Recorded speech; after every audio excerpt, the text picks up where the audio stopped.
Welcome to bird media. నేను మీ పవన్ కృష్ణమూర్తి. సామాజిక ఉద్యమకారుడు అనొచ్చు, అలాగే సనాతన ధర్మానికి సంబంధించి అతను కూడా ఒక యోధుడు. తన కృషి తాను చేస్తున్నాడు అనొచ్చు. వీరబ్రహ్మేంద్ర స్వామి వారి పరమ భక్తుడు మిత్రుడు ఎన్ఎస్ రెడ్డి గారు మొన్న కొన్ని ఫొటోస్ షేర్ చేసుకున్నారు. ఏంటంటే శేషాచలంలో కట్టినటువంటి దర్గా అని. సో ఆయన ఏం అడుగుతున్నారు అన్నటువంటి ప్రశ్న ఇక్కడ ఒకసారి ముందు చెప్తూ తర్వాత మిగతా డీటెయిల్స్ మాట్లాడుకుందాం. ఇక్కడ మీరు చూస్తున్నటువంటి ఫోటోలు శేషాచలం కొండలో ఉన్న హజరత్ సయ్యద్ షా వలీ దర్గాని స్థానికంగా చెప్తారు.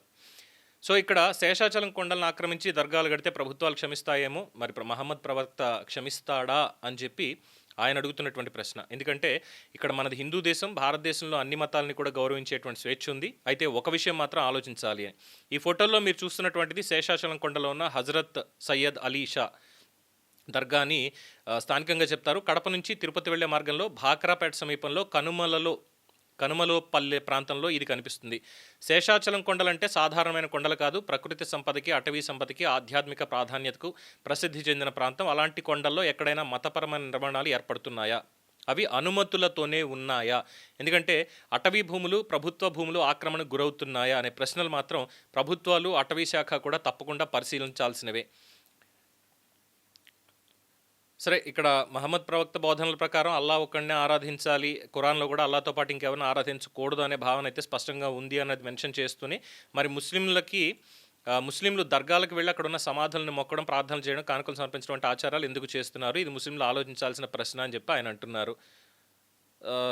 ఇవి కూడా ఇక్కడ శేషాచలం కొండల విషయంలో ముఖ్యంగా మతపరమైనటువంటి కోణం మాత్రమే కాకుండా ప్రకృతి, అటవీ చట్టాలు, ప్రభుత్వ భూముల పరిరక్షణ అనే కోణంలో కూడా చూడాలి అంటున్నారు. బికాస్ శేషాచలం కొండలు అనేవి ఎవరివి? ఫస్ట్ ఆఫ్ ఆల్ ఇప్పుడు సరే మనం ప్రజాస్వామ్యంలో ప్రభుత్వం అనేది ఉంది కాబట్టి అటవీ అనేది అటవీ శాఖ ప్రభుత్వ ఆధీనంలోకి వస్తుంది. బట్ ఆధ్యాత్మిక కోణంలో చూసినప్పుడు శేషాచలం 7 కొండలు కూడా ఎవరివి అంటే తిరుపతి వెంకటేశ్వర స్వామి నివాసం. 7 కొండలు కూడా. గతంలో ఎవరో చెప్పారు 7 కొండలు కాదు 2 కొండలే అని చెప్పని. ఏమైందో అందరికీ తెలిసి నేను ఎక్కువ మాట్లాడను. రైట్. మరి ఇక్కడ ఈ శేషాచలం కొండలు వెంకటేశ్వర స్వామి అంటే టీటీడీ, తిరుమల తిరుపతి దేవస్థానం వారిది. అలాగే ఆంధ్రప్రదేశ్ ప్రభుత్వము మరియు అటవీ శాఖ వీళ్ళ ప్రమేయం అనేది దానికి ఉంటుంది. వీళ్ళ అజమాయిషి, వీళ్ళ నిర్వహణ అనేది ఉంటుంది. అటవీ భూముల్లోకి వెళ్ళి ఇష్టం వచ్చినట్టుగా అక్కడ పాతేయడం, ఇవన్నీ చేయడం అంటే ఎవరిచ్చారు పర్మిషన్? దానికి ఎవరిచ్చారు పర్మిషన్? అటవీ శాఖ పర్మిషన్ ఉందా దర్గా కట్టడానికి?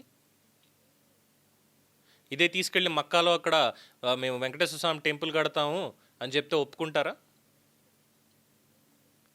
అక్కడ చాలా స్పష్టంగా అక్కడ కనిపిస్తుంది. అంటే ఇది ఎవరిని కించపరచడానికి కాదు, ఇక్కడ ఎలాగా ఈ సనాతన ధర్మానికి సంబంధించి అపహాస్యం పాలవుతుంది అనేటువంటి ఒక పాయింట్.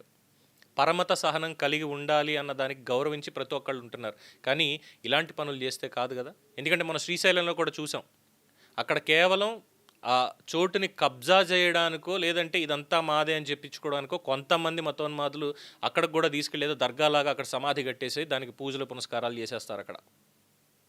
ఎక్కడ శ్రీశైలం డ్యామ్ ఉన్నటువంటి చోట కింద ఆ వివాదమైంది. వెళ్ళి చెక్ చేస్తే అందులో ఏ శవం లేదు, గడిద గుడ్డు లేదు, ఊరికే రాళ్ళు పెట్టేసి చేశారు.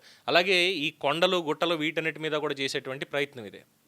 అటవీ భూముల్లోకి వెళ్ళిపోయి ఇది మాది అని చెప్పుకుని చేసేటువంటి ప్రయత్నం ఇది. ఇలా విచ్చలవిడిగా చేస్తూ ఉంటే ప్రభుత్వాలు ఏం చేస్తున్నాయి? కళ్ళు ముసుగుచ్చున్నాయా, కళ్ళకు గంతలు కట్టుకున్నాయా గాంధార్లాగా? ఇక్కడ ఇంకా మిగతా వాళ్ళ మనోభావాలు అనేవి అవసరం లేదా? ఉచితాలు బాగా ఇస్తాయి. మక్కా యాత్రకు వెళ్ళడానికి సబ్సిడీలని ఇంకోటని ఇష్టం వచ్చినట్టు పంపిస్తూ ఉంటారు. కానీ ఇక్కడ అయ్యా బాబు ఇక్కడ ఇలా జరుగుతుంది, దీని మీద చర్యలు తీసుకోండి అంటే అదిగో మతోన్మాదులు వచ్చేసారు, బత్తాయిలు వచ్చేసారని మాట్లాడతారు. బాధ్యతలు ఉండక్కర్లే? చెప్పండి ఎవరన్నా సరే. మక్కాకి వెళ్ళి ఇలా చేస్తాం, ఇక్కడ గుడి కడతాము అంటే ఒప్పుకుంటారా? మక్కా ఉన్నటువంటి ఏరియా మొత్తం మదీనా అంటారు కదా, ఆ చుట్టుపక్కల ఏరియాల్లో వెళ్ళి అక్కడ ఖచ్చితంగా వెంకటేశ్వర స్వామి గుడి కడతాం మేము, అక్కడ ఇది చేస్తాం అంటే ఒప్పుకుంటారా?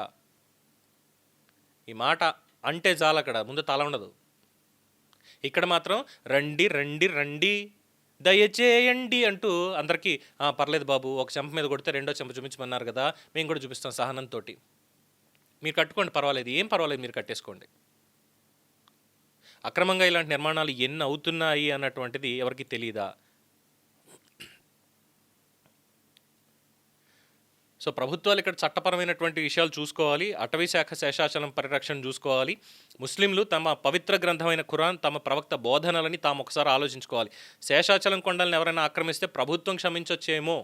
ఎందుకు ఎందుకు రెడ్డి గారు ప్రభుత్వం క్షమించొచ్చేమో అంటే ఓకే, వాళ్ళకి ఓట్ బ్యాంక్ అనేటువంటి ఒక పాయింట్ వస్తుంది కాబట్టి క్షమించొచ్చేమో, రైట్, యాక్సెప్టెడ్ మీ పాయింట్. కానీ ఇక్కడ మహమ్మదీయ సోదరులకి చెప్పేది ఏంటంటే, మీరు నమ్మే ఖురాన్లో బోధనలకి విరుద్ధంగా మీరు చేస్తున్నారా లేదా అన్న ప్రశ్నను మాత్రం మీరు మీ మనస్సాక్షిని అడగాలి ఖచ్చితంగా. ఇది తను చెప్పేటువంటిది. తను మాత్రమే కాదు, ప్రతి ఒక్కళ్ళు చెప్పేటువంటిది.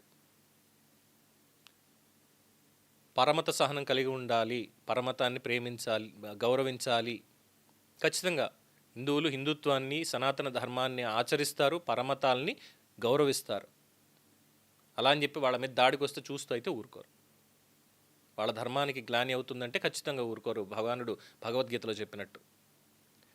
సో ఇది ఖచ్చితంగా అటవీ శాఖ మంత్రిగా పవన్ కళ్యాణ్ గారు ఉన్నారు కాబట్టి వారి దృష్టికి తీసుకెళ్ళాలి. At the same time government of Andhra Pradesh అలాగే గవర్నమెంట్ ఆఫ్ ఇండియా వాళ్ళు కూడా ఖచ్చితంగా దీనికి సంబంధించిన చర్యలు ఏం తీసుకుంటున్నారు అనేది కూడా చెప్పాలి.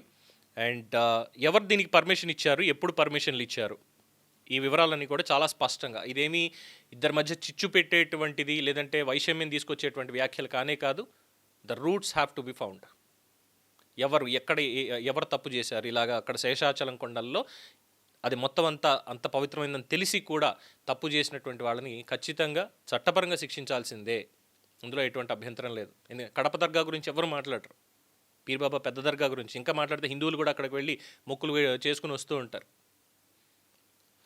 అవి ఎప్పుడో మన ముత్తాతల పుట్టక ముందు కూడా వచ్చినటువంటివి. కానీ ఇవన్నీ ఫ్రెష్ స్టాక్స్ అనమాట. రావడం, ఓ ప్లేస్ చూడడం, అర్ధరాత్రి వెళ్ళడం, ఇటకలేసి కట్టేయడం, రంగేసేయడం, చెదరగప్పేయడం, భూమి ఆక్రమణ, ఇది ఎప్పటి నుంచో ఉంది దర్గా అని చెప్పడం. ఎంతవరకు సంబంధించడం అనేది ప్రభుత్వాలు కూడా ఒకసారి ఆలోచించాలి దీని మీద. సో ఈ విషయాన్ని పబ్లిక్లోకి తీసుకొచ్చినందుకు రెడ్డి గారికి ధన్యవాదాలు. అండ్ రేపు ఇంకొక అక్రమం గురించి మనం మాట్లాడుకుందాం.